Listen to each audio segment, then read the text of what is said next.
come on, come on, come on, come on, 뭐 이런 거잖아요. 그지? 그런 come on, come on, 그런, 를 제목으로 한 마이크 밀즈 감독의 영화인데, 음, 영화 소개가 이런 식으로 호아킨 피닉스, 조커로 상을 많이 받은 호아킨 피닉스가 정반대, 아주 부드러운 남자로, 음, 이렇게 조카 때를 쩔쩔매는 그런 영화입니다. 경향신문 백승찬 기자의 어른의 견고한 삶 바꿀 수 있는 아이의 힘 순수성 표현하고 싶었다. 이달 말 개봉 앞둔 영화 커먼 감독 마이크 밀즈라는 기사. 여러 가지 인터넷에서도 서칭을 해봤는데 이 기사 되게 좋았어요. 그래서 이 기사를 인용을 하고 이걸 기준으로 설명을 해보려고 그래요. 이 영화의 시놉시스를 한번 잘 요약해 주는 것 같아요. 라디오 저널리스트 조니 호아킨 피닉스는 미국 전역의 어린이 청소년에게 삶과 미래에 관해 묻는 인터뷰 프로젝트를 진행 중이다. 다소 소원하게 지냈던 여동생 비브, 가비 호프먼은 아픈 남편을 돌보기 위해 9살 아들 제시를 잠시 맡아줄 사람이 필요하다. 비브는 조니에게 제시를 부탁한다. 비브가 집을 비우는 기간이 길어지자 조니는 제시와 함께 미국 여러 도시를 여행하며 작업을 계속한다. 영화 커먼은 삶에서 뭔가 공허함을 느끼는 듯한 성인 조니와 자유분방하고 거침없는 어린이 제시의 관계를 중심에 둔다. 미혼의 양육 경험이 없는 조니는 조카의 예측 못한 행동에 당황한다. 제시는 모차르트 레퀴엠을 즐겨 듣고 스스로 부모가 없다고 가장한 채 대화하는 고아놀이를 즐기며 뜻대로 일이 풀리지 않으면 복잡한 뉴욕 도심에서 홀로 어디론가 사라지기도 한다. 중간에 생략했습니다. 영화는 주로 제시의 행동과 그에 대한 조니의 반응으로 구성된다. 제시는 한국에 있었다면 오은영 박사에게 상담받으라는 말이 나올 정도의 행동도 한다. 제시는 리버럴하고 보헤미안스러운 미국의 백인 아이다. 딱히 특이한 아이라고 생각하지는 않는다며 어른의 견고한 세상과 삶을 통수리째 바꿀 수 있는 아이의 힘, 순수성, 지적 능력을 표현하고 싶었다고 말했다. 조니와 함께 하기 까다로운 제시를 결국 이해하고 껴안는다는 점에서 제시는 삶의 은유처럼 보이기도 한다. 백승찬 기자가 언급한 것처럼 오은영 박사가 주로 활용하는 게 1950년대 정신과 의사인 에릭 번에 의해 개발된 교류 분석 심리학이라는 건데 그 청명틀이 이 영화를 이해하는 데 적절한 것 같아 보였어요. 그래서 그 교류 분석 심리학을 잠깐 설명하려고 하는데 1967년에 나와서 전 세계 1000만 부 이상 팔린 베스트셀러죠. 토마스 A. 해리스의 I am okay, you're okay 의 교류 분석의 핵심 개념은 부모자, 어린이자, 어른자입니다. 한 사람 속에 이게 들어있다는 거죠. 어른자만 나도 중요하고 너도 중요하다. 이래야 관계가 형성되잖아요. 는 주장을 자아의지로 선택할 수 있다는 거죠. 다른 사람에게 못하는 거예요. 그래서 관계가 잘 안 된다는 거죠. 교류가. 부모자는 왜냐? 문화적 전승에 묶여 있는 부모자. 이거 하면 안 돼. 저거 하면 안 돼. 자꾸 부모가 그러죠. 그리고 자신의 감정과 느낌에 얽매인 어린이자. 어린이자는 어떻겠어요? 왜 자꾸 하지 말라고 그래? 나는 뭐 잘못됐나? 이렇게 된다는 거죠. 는 이런 선택을 내릴 수 없다는 거죠. 그러니까 부모자와 어린이자를 넘어서서 어른자가 되어야 제대로 된 인간관계가 이게 교류가 만들어질 수 있다. 그래서 교류 분석, 교류를 어떻게 할 수 있는지. 이런 교류 분석의 강점은 쉽죠, 이해하기가. 그래서 심리 치료를 전문가의 상담실에서 가서 심리 분석을 하는 게 아니라 삶의 현실에서도 자기 자신에게 적용할 수 있게 한다는 거예요. 그러니까 사람의 개인 내면에 있는 자아가 있는데 이게 영구적으로 고정되어 있는 하나의 개념, 안 고쳐진다. 그게 아니라 자아가 여러 가지가 있다는 거죠. 그러니까 부모 자아에 어쩔 수 없이 종속되어 있던 어린이 자아. 그렇죠? 어릴 땐 그럴 수밖에 없죠. 그래서 자기 부정과 타인 긍정의 세계관을 벗어나 자기 긍정, 타인 긍정의 자유로운 세상. 자기 긍정, 타인 긍정을 해야 그걸 할 수 있죠. 교류를 할 수 있죠. 나는 안 좋고 당신은 좋다. 또는 나도 좋고 나도 안 좋고 당신도 안 좋다. 이런 식으로 하면 교류가 안 될 거 아니에요. 그래서 자기 긍정, 타인 긍정의 자유로운 세상을 이걸 가야 되는데 이걸 내면은 이런 그 부모자나 어린이자를 넘어가야 되는 거죠. 그래서 자신의 의지가 필요한 거죠. 그 의지로 그런 걸 극복할 수 있게 하는 어른자의 가능성을 제공한다는 거죠. 네, 왜냐하면 그게 이제 인간관계를 맺으려면 친밀한 관계가 필요한데 그 친밀한 관계라는 거는 두 사람 다 자기 긍정, 타인 긍정 태도가 있어야 되니까 그렇죠. 를 받아들이는 것을 전제로 하는 거죠.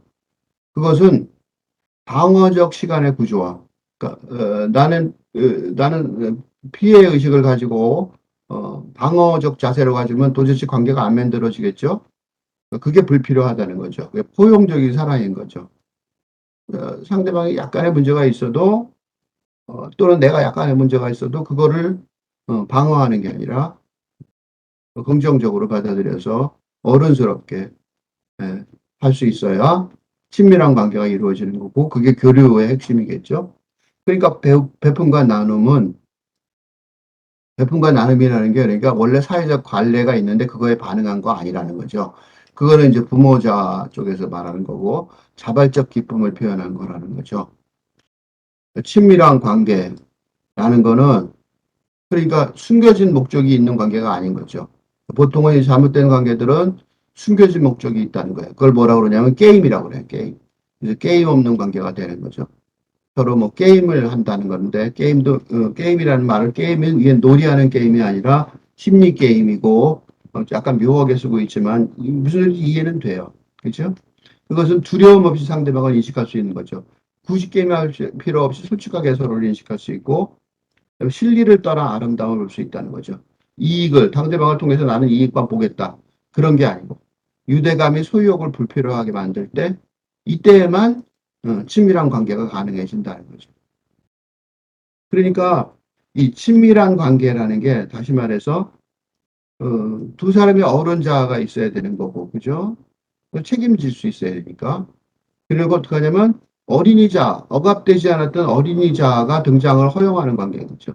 그러니까 어린이자를 이중적으로 봐요. 그래서 어린이자의 창의적이고 자발적이며 호기심 많고 섬세하며 두려움 없는 타고난 어린이자가 있을 거예요.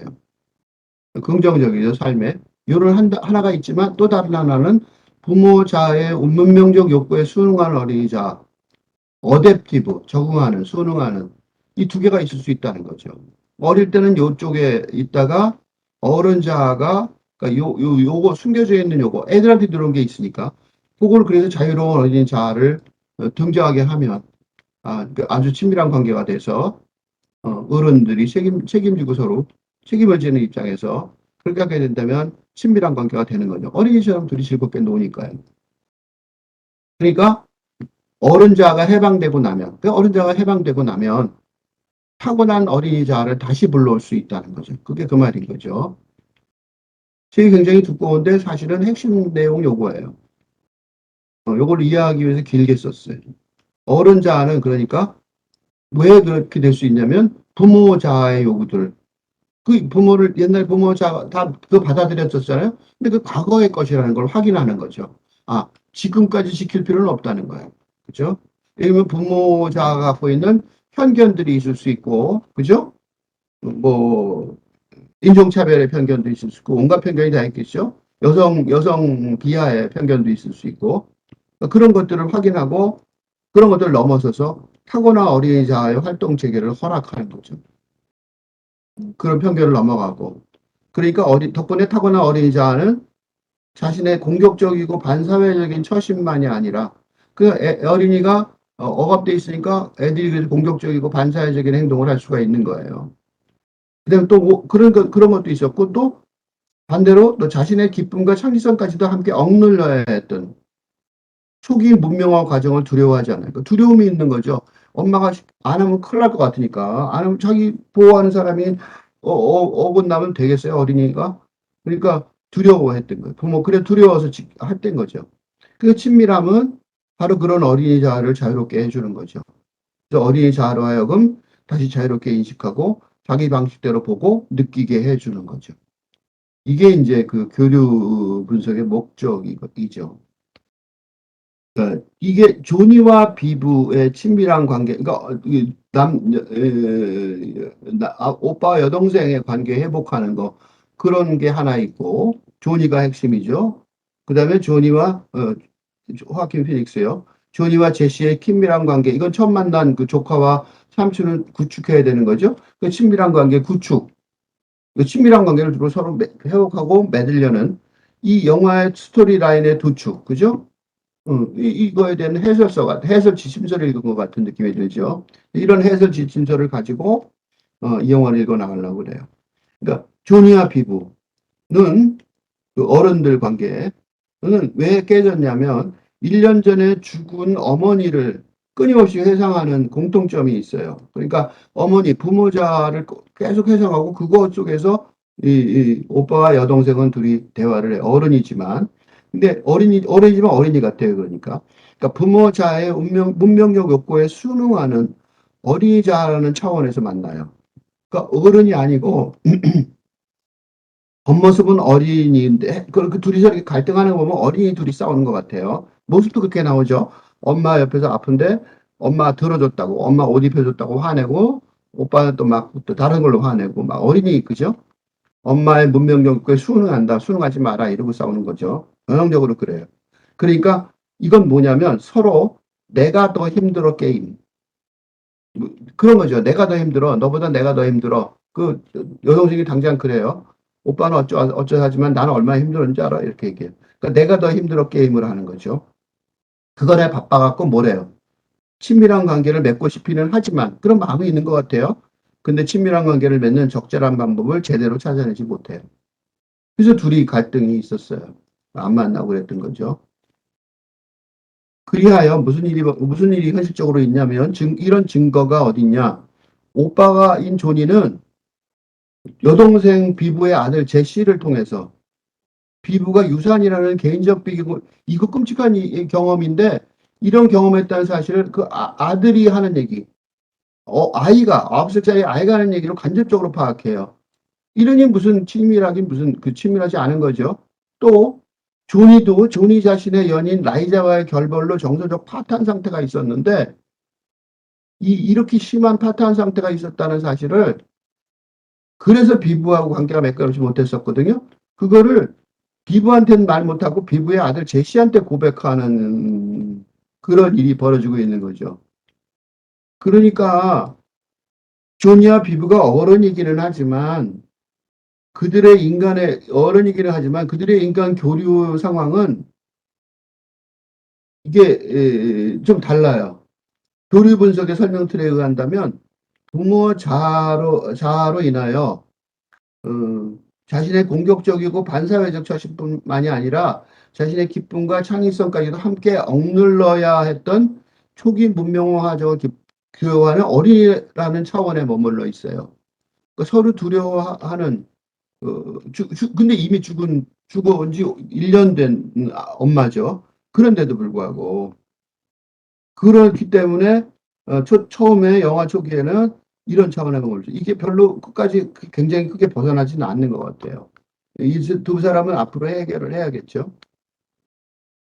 미혼의 양육 경험이 없는 조니는 제시의 어린이자의 이중성이 있죠.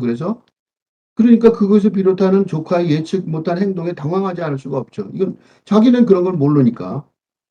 제시가 모차르트 레퀴엠을 토요일 아침에 크게 듣거든. 장성국이죠. 스스로 부모가 없다고 가정한 채 대화하는 고아원 놀이를 즐기고 또 뜻이 풀리지 않으면 복잡한 뉴욕 도심에서 어디론가 홀로 사라져버리기로 하는 이유. 그건 뭐냐면 제시의 어린이자에는 두 가지가 있는 거죠. 아까 본 것처럼 창의고 자결적이고 호기심 많고 섬세하며 두려움 없이 타고난 어린이자가 있고 한쪽으로는 또 하나는 부모자의 문명적 욕구에 수용하는 어린이자. 그치? 이 어댑티브 차일드. 적응하는 두 성향이 있어서 그래요. 그러니까 제시 역의 이 배우 우디 노만이 아주 높이 평가를 받아요. 그래서 보면 이번 영화에서 2009년생 소년 우디 노먼이 폭발적인 열연으로 놀람을 전한다. 말썽꾸러기 같지만 속 깊은 시선으로 세상을 보는 물음표 살인마 조카 역할을 맡았다. 엄청난 연기력으로 런던 비평가협회상 영국 신인상을 수상했고 영국 아카데미 남우조연상 크리틱스 초이스 신인상 후보에 올랐다. 그러니까 그런 이유는 이 제시는 리버럴하고 보헤미안스러운 미국의 백인 아이다. 딱히 특이한 아이라고 생각하지 않는다며 어른의 견고한 세상과 삶을 송두리째 바꿀 수 있는 아이의 힘, 순수성, 지적 능력을 표현하고 싶었다라는 마크 밀스의 감독의 설명처럼 부모 자아의 문명적 욕구에 순응한 어린이 자아의 내면에 감춰져 있는 그것만 하면 다른 어린이라고 비슷했을 텐데 그 감춰져 있는 창의적이고 자발적이며 호기심 많고 섬세하며 두려움 없이 타고난 어린이 자아 그거를 딱히 특이한 아이가 아니라 그러면 약간 별종으로 보이겠죠. 그게 아니라 리버럴하고 보헤미안스러운 미국의 백인 아이, 평범한 아이로 재현했다는 거예요. 이게 이제 이걸 성공하는 바람에 대단한 배우로 판단이 된 거죠. 어, 그 어떻게 그렇게 됐을까 궁금하지 않아요? 비브의 아픈 남편이 둘이 노는 장면이 나오는데 자신의 창의적이고 자발적이며 호기심 많고 섬세하며 두려움 없이 타고난 어린아이를 자연스럽게 드러내요. 그래서 제시에게 잊을 수 없는 추억을 잠겨주는 회상 장면이 있어요. 아빠랑 노는 장면이 있는데 그런 장면이 있으니까 아빠한테 그런 게 있었던 거예요. 아빠는 예술가죠. 샌프란시스코의 그 지휘자로 갈 정도로. 이브의 남편의 아픈 정신 상태가 그러니까 어쩌면 교류 분석으로 설명될 수 있을 원인에서 비롯된 것으로 확실하게 남편 얘기는 안 나오니까 정확하게 추정할 수 있어요. 너무 이야기가 혼란스러워지니까 그 정도만 얘기해요. 그리고 비브의 남편이 현재는 정신적으로 아프지만 질환에 시달리기 전에는 긍정적인 어린이자의 차원에서 교류할 수 있었던 것 같아요. 그러니까 제시한테 어? 그걸 전해줄 수 있는 거죠. 어떤 걸 전해줄 수 있냐면 어른의 견고한 세상과 삶을 송두리째 바꿀 수 있는 아이의 힘, 순수성, 지적 능력을 전해줄 수 있었던 것 같아요. 그래서 제시도 아빠를 못 잊어요. 그리고 비브의 남편이 비록 지금 아프지만 비브가 아들을 굉장히 그렇게 사랑하는 비브가 어린 제시를 어렵사리 남평생 존에게 계속 부탁하면서도 얼마 전까지 둘이 사이가 안 좋았는데 막 부탁을 해요. 약간 어떻게 보면 약간 좀 심하죠. 남편의 질환을 극복하는데 기꺼이 동참하려고 노력하는데 그 이유도 아마도 비부 남편의 이러한 긍정적인 어린이 자아의 자원을 경험했기 때문일 거예요. 그렇기 때문에 그 둘 사이의 사랑의 그 경험이 그 아들이 잊어버린 못할 만큼 그 아내도 잊어버릴 수 없는 그런 게 있었을 거예요. 그러니까 비부의 엄마의 부모자의 엄마랑 둘이 사니까 제시가 어쩔 수 없이 적용하려고 어떻게 했냐면 모차르트 레퀴엠을 즐겨 듣고 스스로 부모가 없다고 가정한 채 대화하는 고아 놀이를 즐기고 있는 거예요. 적응하려고 그랬던 거죠, 이게. 이제는 조니의 부모자, 그러니까 비부의 부모자 때문에 그렇게 반응했던 거고 조니의 부모자에 반발하니까 뜻대로 일이 풀리지 않으면 복잡한 뉴욕 도시로 어디가 홀로 사라지기도 하는 이유는 그런 힘, 사라지고 이렇게 하는 힘은 제시가 아빠와 경험했던 자기 긍정의 어린이자를 회복하려는 노력일 것 같아요. 안 버리려는 노력이죠. 그런 게 있다는 걸 아는 거죠. 그냥 순수하게 순응할 수는 없다는 거죠. 삶에서 무언가 공허함을 느끼는 듯한 성인 조니와 자유분방하고 거침없는 어린이 제시의 관계에 중점을 둔다. 이게 영화 커먼의 줄거리예요. 조니가 비록 성인이지만 겉으로 어른은 겉모습 성인이죠. 부모 자아에 억압된 자기 부정의 어린이 자라는 미성숙한 어른 자를 갖고 있어요. 성숙한 어린 자아가 아닌 거죠. 그러니까 제니의 이중적인 어린 자아 상태에 당황하지 않을 수 없는 거죠. 어린인 줄 알았더니 자기보다 더 괜찮은 면도 있는 거예요. 자기 긍정의 어린이자가 있는 거죠. 조니한테는 없는. 그러니까 당황을 하지 않을 수가 없는 거죠. 이 영화 커먼 커먼의 전환점은 라는 말이 나올 때예요. 이 조니와 그런 말을 하는 동안에 조니와 제시가 공감을 해요, 서로. 어쩌고 저쩌고를 한 뜻이죠, 블라블라블라. 그러니까 뭐 말하다가 그러니까 말이야 그러다가 뭐 설명을 좀 어느 정도 몇 문장 하다가 그건 뭐 다음에 배우는 거 있어 그냥 그래 내가 그렇게 어쩌고 저쩌고 했다는 거야 뭐 이렇게 말하는 거죠. 그러니까 정확히 전달할 필요가 없는 말을 대신하는 표현이에요. 조니가 뭐하다 그런 말을 쓰냐면 제시에게 제시가 물어봐서 대답을 해요. 제시의 엄마 피부와 조니의 교류 관계가 틀어지기 시작한 이유. 둘이 사이가 안 좋죠? 하고 질문한단 말이죠. 그걸 설명을 어쩔 수 없이 하다가 이러한 구문을 사용해요. 설명하다 어느 정도 듣다가 제시를 보다가 블라블라 그러니까. 근데 제시가 그러한 말로 하지 않은 그렇지만 말보다 더 깊은 뜻을 가진 내용이죠.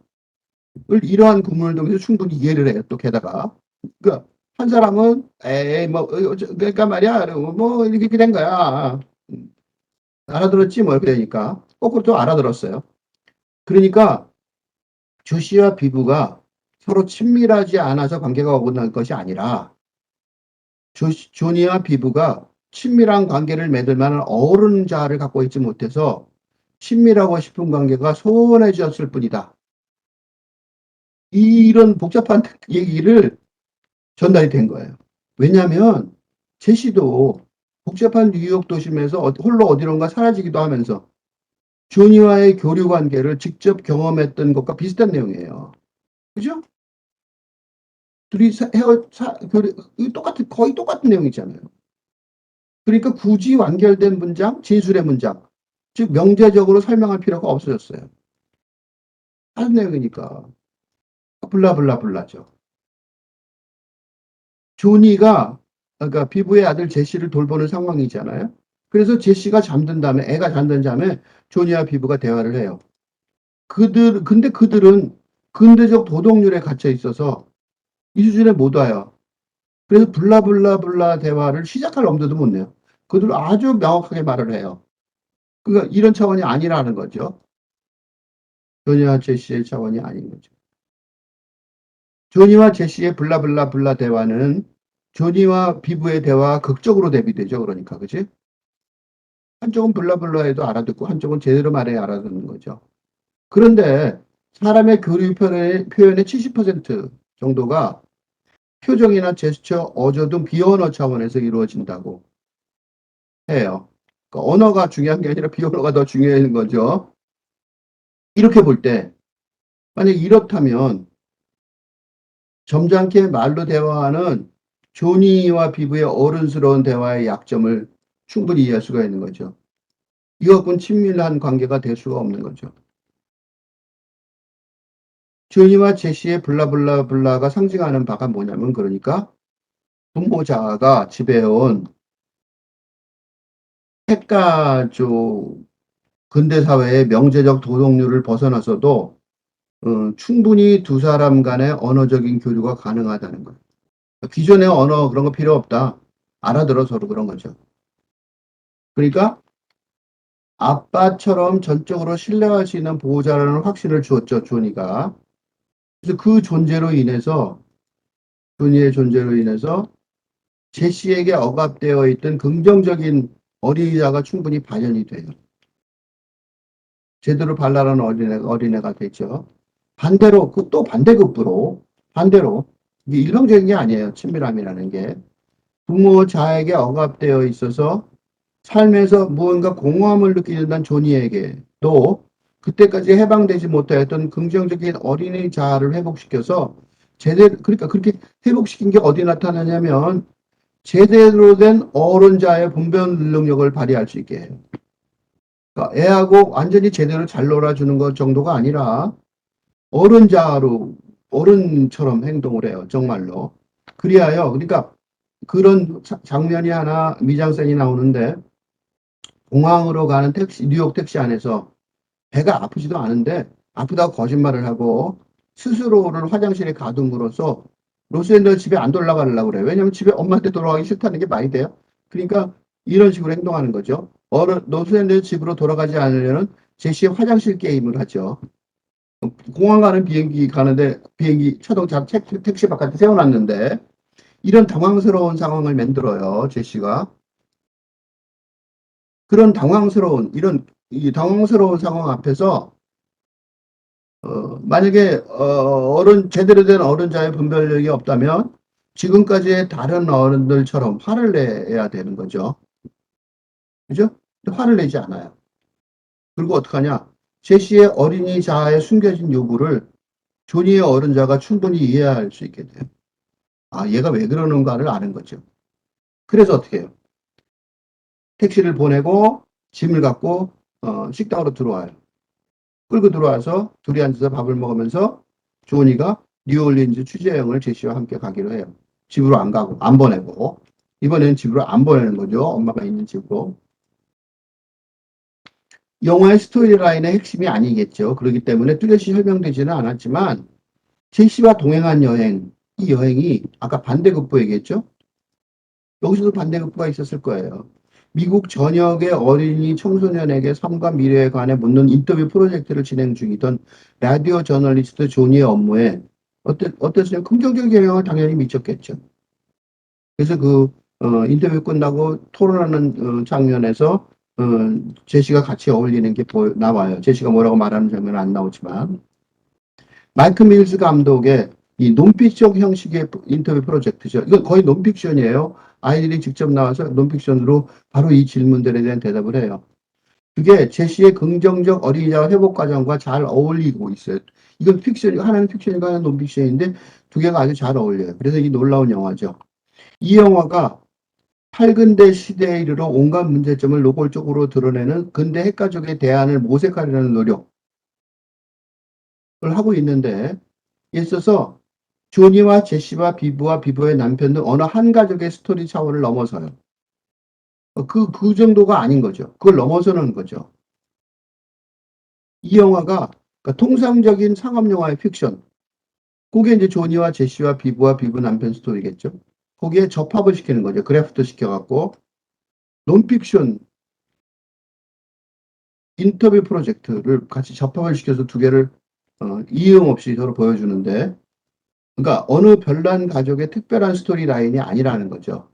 그래서 제시를 연기한 아이도 특별한 아이가 아니다라고 감독이 굳이 강조하는 거예요. 우리 시대의 보편적인 가족의 이야기로 자연스럽게 확대되는 거죠.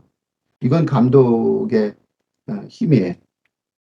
그러니까 마이크 밀즈의 감독의 커먼이 지금보다 더 큰 평가를 받아야 마땅한 이유는 팔근대 시대를 위한 새로운 가족의 갈 길을 구체적으로 제시하고 있기 때문에 그래요. 이게 그냥 짐작이 아니라 구체적으로 제시해요. 그러니까 비브의 아픈 남편, 즉 제시의 아픈 아빠가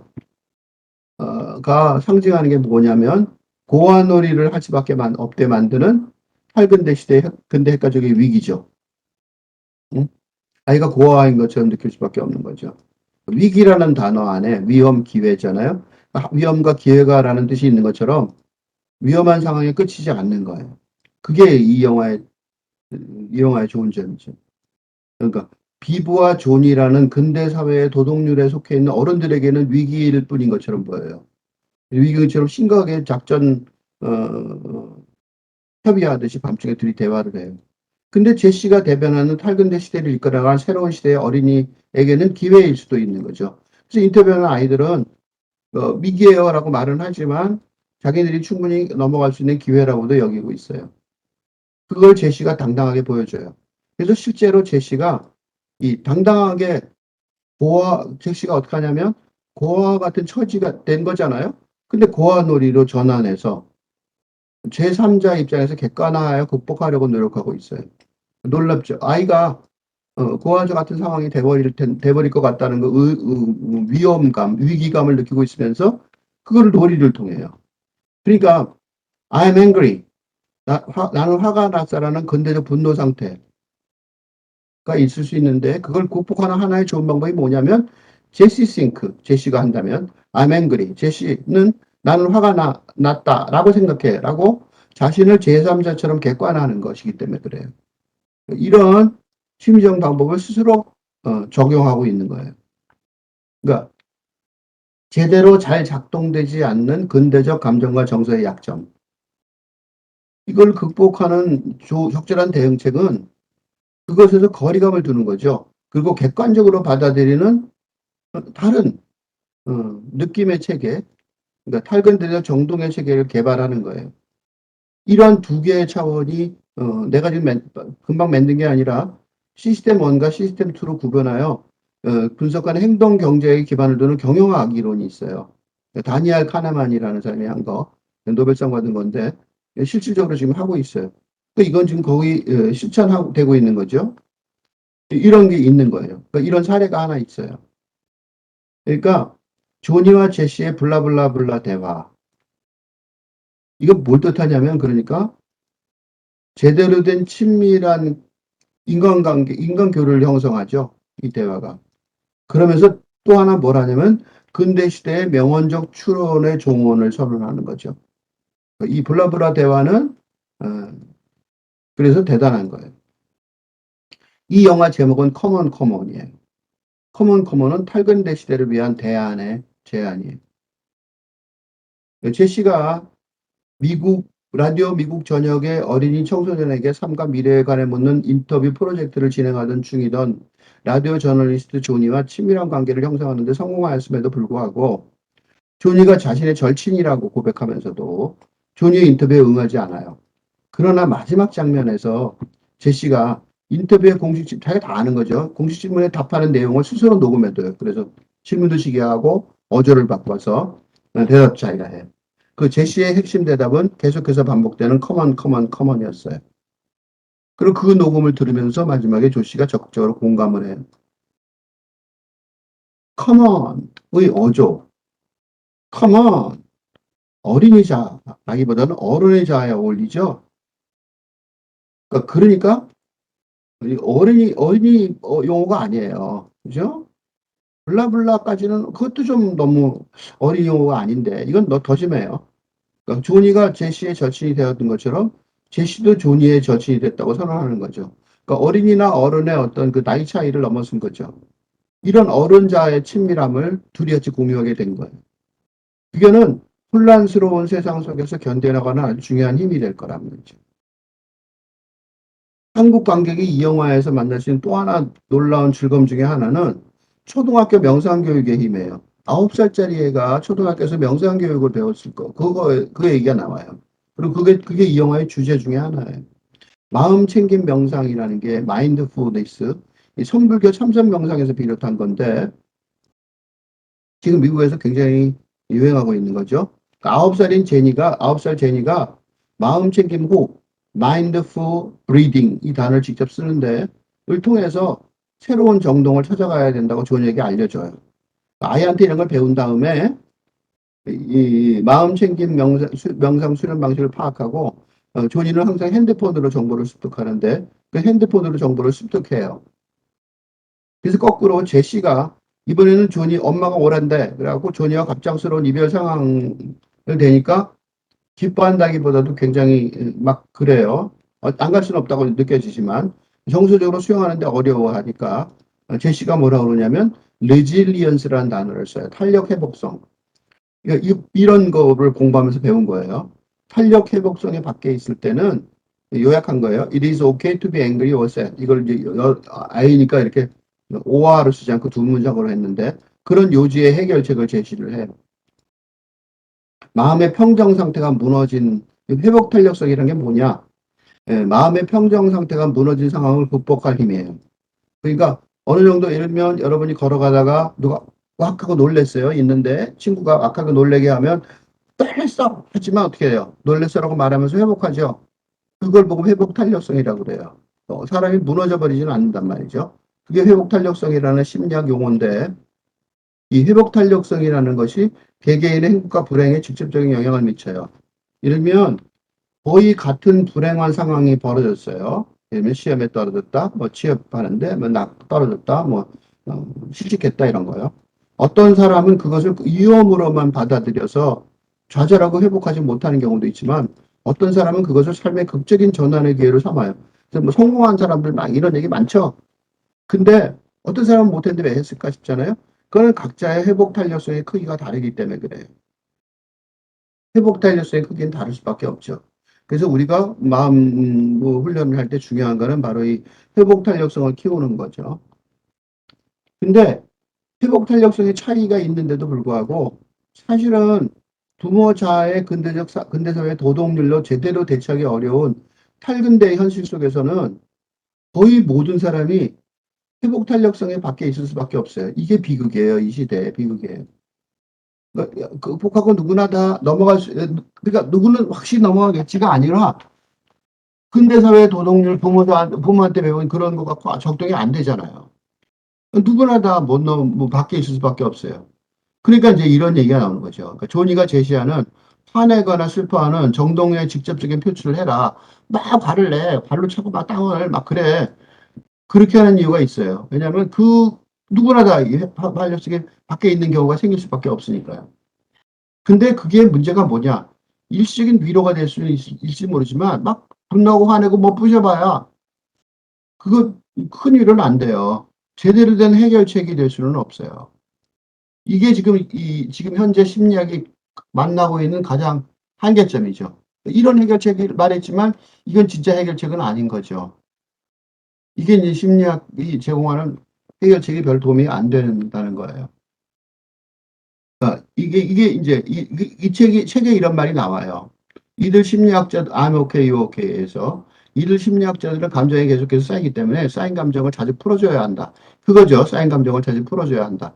그 얘기인데 그보다는 감정이란 오래된 기록의 재생에 불과하며 의지에 따라 감정을 불어넣기는 전원을 차단할 수 있다. 아까 조금 전에 풀어준다고 했는데 차단할 수도 있다는 생각이 더 옳다는 거죠. 감정을 한꺼번에 폐기 처분할 수도 없고 그럴 수도 없으니까 필요도 없고 그럴 수 없으니까 감정을 불어일으키는 전원을 차단할 수는 있어요. 감정이 컴퓨터로 한꺼번에 밀려오는 걸 막고 대신 다른 모드로 컴퓨터를 채울 수 있어요. 에머슨의 말처럼 사람의 성격은 그가 하루 종일 어떤 생각을 하느냐에 달라지기 때문이에요. 이 지점에 이게 1950년대에 개발된 거죠. 너무 오래전 거예요. 70년 전 거예요. 개발된 교류 분석 심리학의 약점이 있어요. 쭉 앞에 위에서 말한 게 바로 그거의 약점이라는 건데, 이 글에서 인용하고 있는 책, 토마스 해리스의 교류 분석 책도 이거하고 똑같은데, 그래도 조금 늦게 나왔지만 1967년에 나왔어요. 이때는 문제가 뭐냐? 그때는, 그때는 근대 사회의 이런 문제적 감성과 정서가 일시적이고 간헐적으로 분출될 뿐이었어요. 전면적으로 무너져 버리지 않았다고요. 그러니까 요건데 1960년대라는 건 뭐냐면 포스트 모더니즘 예술 운동이 본격화된 시기예요. 그러니까 탈근대 시대의 도래를 현실적으로가 아니라 예술적으로 선호하던 시기였다고요. 아직 현실적으로 안 왔었어요. 그러니까 PP들이 주로 어? 프리섹스, 히피 뭐 그런 거예요. 그러니까 약간 예외적인 어떤 것 같이 보였죠. 근데 뛰어난 예술가인 제이스 아파가 마음이 아프죠? 병원에 가야 되죠? 그런 것처럼 지금은 어떻게 돼요? 지금은 그게 예술가들이 하는 게 아니라 현실적으로 지금처럼 근대 시대의 핵가족 제도가 회복 불가능하게 붕괴됐어요. 붕괴란 단어는 헤어질 결심에서 나온 단어로 한번 써봤어요. 사랑도 붕괴됐죠. 헤어질 결심의 그 사랑이요. 박찬호 감독의 요새 유명한 헤어질 결심 영화 말이죠. 그것도 마찬가지예요. 가족도 되기 전에 사랑, 그것도 붕괴됐다는. 근데 붕괴라는 단어를 그래서 일부러 다운표 썼어요. 여기 줄거리하고는 큰 상관이 없으니까. 하지만 거의 같은 얘기죠. 그래서 그 박찬호 감독의 영화가 의미가 있어 보이는 거예요. 회복 불가능하게 붕괴되었다. 근대 시대의 핵가족 제도를 만드는 사랑 자체가. 거기서 나오는 사랑은 다 불륜이죠. 탈근대 시대의 친밀감을 가진 구성원들의 소규모 공동체 제도가 아직 도래하지 않은 막막한 상황. 붕괴됐는데 아직 친밀한 을 가진 가족 구성원들의 소규모 공동체가 아직 도래하지 않았어요. 새로운 가족을 아직 안 만들어졌다고. 그래서 광고에도 새로운 가족 그런 얘기가 나와요. 그러니까 토마스 해리스의 이 1967년도 교리 분석 책은 다음과 같이 희망적인 마지막 문단으로 끝을 맺어요. 우리는 탁 트인 길을 찾았다고 믿습니다. 이 탁 트인 길을 탐험할 주인공은 이름 없는 공동사회가 아니라 그 사회에 존재하는 개개의 사람들입니다. 그러니까 아직 공동사회를 말할 수 있는 처지가 아니고 개개인한테만 얘기할 상황이었던 거죠. 각각의 개인이, 그래서 개인의 할 몫이다. 심리학에서 지금도 그래요. 개인의 할 몫이다 그래요. 과거에서 벗어나 자유의지에 따라 그래서 오은영 박사의 해결책이 음, 굉장히 산뜻하면서도 뭔가 그럼 우리 공동사회는 어떻게 하지? 그럴 때 대답이 없는 것처럼 보이는 이유가 이 교류 분석 이 시작될 때 거기서 이거 공동체에 대한 해결책을 아직 거기까지 발전을 못해서 그런 거죠. 그래서 과거에서 벗어나 자유의지에 따라 과거의 방법과 가치를 거부할지 받아들일지 결정할 때 그렇게 해야 되는 거죠. 그렇게 개개인은 할 수가 있어요. 우리가 비로소 이 길을 탐험할 수 있습니다. 한 가지 결론만은 분명합니다. 개인의 변화 없이는 사회도 변하지 않는다는 것입니다. 그래서 개인의 변화에 대한 얘기는 충분히 잘했어요. 이 책이. 음, 근데 사회가 변하는 거에 대해서 문제가 아직 있는 거죠. 우리가 미래의 희망을 품는 이유는 사람들의 변화를 눈으로 직접 목격했기 때문입니다. 이 온영 박사의 어, 치료를 TV로 강연되는 거 보면 눈으로 목격할 수 있죠. 그들이 변화할 가능성을 보여주었기에 이 책이 탄생했습니다. 그리고 우리는 이 책이 희망을 담은 한 권의 책이 되어 인류의 생존에 중요한 길잡이를 할 것이라고 믿습니다. 그러니까 이 책이 발간된 1967년의 상황에서 토마스 해리스가 이러한 결론보다 더 의미심장한 결론을 제안할 수는 없었을 거예요. 이 책이 지금까지 1,000만 부 이상 팔리는 동안, 그러니까 개인의 변화만으로 부족하게 되어버리는 상황이 되는 동안, 이게 문제인 거죠. 이 책이 틀린 게 아니라 이 책이 정확하게 맞는데 이게 부족하단 말이죠. 그러니까 가족 같은 아주 기본적인 사회의 변화를 제대로 진행할 수 있는 시스템을 만들어내지 못했다는 거죠. 거기서 더 발전해서 어떤 기본적인 사회 변화를 만들어야 되는데 그걸 못했어요. 그래서 당면 문제의 심각성을 인식할 수가 있어요. 컴온은 그러니까 무슨 뜻이냐면 같이 해보자는 권유의 목소리죠. 컴온, 그죠? 그러니까 이거는 존이라는 어른의 단어죠. 그걸 동원하여 제시라는 다음 세대의 어린이가 그렇게 새로운 정동을 찾아가려는 공동의 노력을 제안하고 있는 거죠. 그러니까 어른의 단어였는데 제시가 공동에 같이 하자 이런 거예요. 이게 자크 데리다의 구명론을 동원할 수 있는데 옛 이름 이론인데 구명론. 그러니까 근대 시대의 이름을 갖고 이 용어가 아직 없으니까 탈근대 시대를 위해 다른 뜻으로 사용할 수밖에 없는 상황인 거죠. 그러니까 커먼이 근대 시대 어른들이 쓰던 용어인데 어린이가 탈근대 시대의 새로운 상황을 위해서 사용하고 있는 거예요. 커먼을 사전에서 찾아보면 다음과 같아요. 커먼은 come on의 단축형이죠. 다음과 같이 사용돼. come on, time for night. 야, 자, 이제 잘 시간이야. 어른이 어린이한테 이렇게 말할 수 있죠. come on, shake a leg. 이거는 shake a leg, 다리를 좀 shake 털다죠. 그러니까 다리 털고 일어나, 뭐 그런 거죠. So, don't just sit there. 거기 그냥 가만히 있지 말고, come on, show us what you got. 뭘 갖고 있는지 좀 보여줘. 능력을 보여주세요. 이 커먼 자체, 이런 걸 많이 아주 어울리죠, 이게. 문장이. 이거 굉장히 어울리죠. 이게 지금, 제시가, 조니한테 하는 말이에요. Come on, guys. 이것도 제시가 조니한테 하는 말 같아요. Get your post in now or forever hold your peace. 이보세요. 지금 의견을 말하든지 아니면 계속, 좀 참여하고 말하고 직접적으로 하라는 거죠. 그러니까, 마이크 밀스 감독은 어른의 언어 관습에 소속되어 있는 커먼이 이제 어린이자와 어른자가 공유하는 언어 간섭이 되어야 한다는 거죠. 제시는 인류가 힘을 합하여 기후변화에 대처하기 위하여 새로운 정동을 찾아가려는 스웨덴의 툰베리 같은 어린이죠. 그런 미국 어린 세대를 대표해요. 그러니까 얘가 특출한 게 아니라 어린 세대라는 거죠. 동굴을 벗어나서 대도시생을 만들어낸 인류가 그렇게 했죠. 수십만 년 동안 진화했어요. 그죠? 그게 왔듯이 이번의 위기를 다음 세대가 어떤 식으로는 극복하리라는 희망, 그런 희망을 이 영화가 주고 있어요. 물론 이 영화를 관람하는 관객층인 지금의 삼촌들이 물론 나름대로 최선을 다해 어린이자의 긍정적인 측면을 보호해주고 육성해줘야 하겠죠.